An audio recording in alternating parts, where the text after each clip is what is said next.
First of all, the region where I live is steeped in a rich blend of Hispanic and Mexican culture, a culture that brings with it a deep-rooted history of the paranormal and unexplained.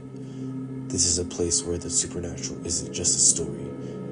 It's part of the fabric of our lives. From UFOs to ghosts to cryptids, this area has seen it all. But today, I want to share with you a story that still sends shivers down my spine. A story my uncle told me, a first-hand account of something so strange, so terrifying, that it defies all explanation. This happened in Donna, Texas, back in 2005.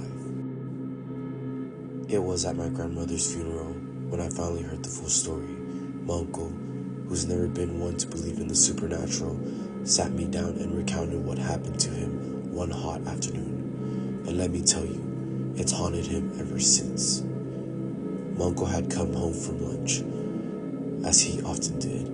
He and my cousin sat outside, enjoying their food and catching up on the day. But then, something caught his eye, something that made his blood run cold. Floating just 5 feet above their heads was a figure unlike anything they had ever seen. My uncle described it as a decrepit man with blistered dark skin. He wore dusty, dark pants, a trench coat, a sombrero, black gloves, and worn-out boots. But it wasn't just his clothing that stood out. It was his face. This thing had long, black hair, sharp teeth, and a slithering tongue that moved unnaturally. Its black eyes gazed down at them, cold and unfeeling, and it was just hovering there like it belonged. Trying not to panic, my uncle asked my cousin, "Do you see that?" His cousin, equally calm but clearly shaken, confirmed that he did. Neither of them wanted to alarm the creature, whatever it was. My uncle's first instinct was to act, to jump up, grab its leg, and pull it down. But as he prepared to make his move, his eyes locked onto its slithering tongue and sharp teeth. Fear rooted him to his seat.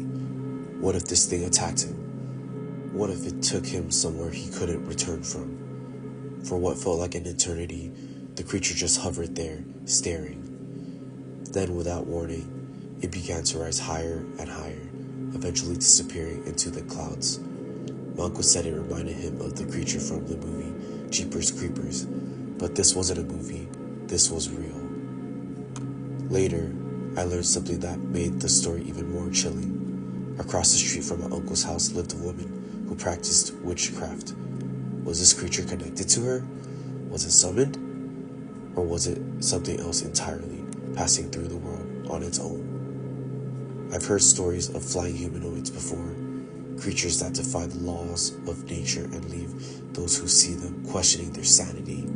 But this story, my uncle's story, feels different. So I ask you, have you ever seen or heard anything like this? A floating man with blistered skin, black eyes, and slithering tongue. And yet, what do you think it is? A demon? A spirit? Or something we don't even have a name for yet? Have a story to share? Leave it in the comments below.